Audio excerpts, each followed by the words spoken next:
99 லட்சத்தில் 4 பிஹெச்கே வீடு ஒன்று சேல்ஸுக்கு கொண்டு வந்திருக்கோங்க. 2900 ஸ்கொயர் ஃபீட்டில் போர் வசதியோடு வந்துருங்க. இந்த வீடு அவினாசி பஸ் ஸ்டாப்லேருந்து 3 கிலோமீட்டர் தூரத்துலையுமே, பைபாஸ்லேருந்து 1 கிலோமீட்டர் தூரத்துலையும் இந்த வீடு அமைஞ்சிருக்குதுங்க. அவினாசி டு அன்னூர் மெயின் ரோட்லேருந்து ஒரு 750 மீட்டரில் இந்த இடம் வந்துருங்க. நல்ல ப்ரைமான ஏரியாங்குது.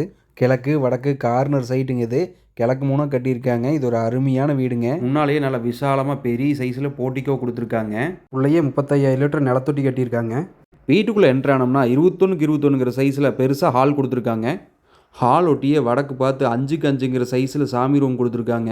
பூஜை ரூமுக்கு பக்கத்துலேயே 11க்கு 16ங்கிற அளவில் நல்ல ஸ்பேஷஸான கிச்சன் கொடுத்துருக்காங்க. அட்டாச்சாக 7க்கு 5ங்கிற ஸ்டோரேஜ் ரூம் கூட வந்துருமுங்க. கிச்சன் ஃபுல்லாகவே நல்லா கபோர்டு ஒர்க் பண்ணியிருக்காங்க. கீழ் ஃப்ளோரில் பார்த்தோம்னா 10க்கு 16ங்கிற சைஸில் ஒரு பெட்ரூமுங்க. அட்டாச்சாக பாத்ரூம் வந்துருமுங்க. ஸ்டெப்ஸுக்கு ஃபுல்லாகவே கிரைண்ட் அவுட் ஒர்க் பண்ணி கைப்பிடிக்க எல்லாமே எஸ்எஸ் ஸ்டீலில் கொடுத்துருக்காங்க. மாடிக்கு வந்தோம்னா 10க்கு 16ங்கிற அளவில் 3 பெட்ரூம் அட்டாச்சு பாத்ரூமோடு வந்துருமுங்க. மாடியில் ஒரு சின்ன சைஸில் ஒரு பால்கனி வந்துருதுல. பால்கனிக்கு பக்கத்துலேயே மேலே போகிறக்கு ஹெவியாக ஸ்டீலில் ஸ்டெப்ஸ் கொடுத்துருக்காங்க. இதுலேயே 2 காமன் பாத்ரூம் பார்க்கிங் எல்லாம் வந்துருங்க. இதில் இது வீட்டுக்கு வெளியில் 4 பக்கம் சிசிடிவி கொடுத்துருக்காங்க. வீட்டோட லொக்கேஷன் தெரிஞ்சுக்கணும்னா ஹோம்னு சொல்லி மெசேஜ் பண்ணுங்கள். உங்களுக்கு நாங்கள் டீட்டெயில் சென்ட் பண்ணி வைக்கிறோங்க. நன்றி, வணக்கம்ங்க.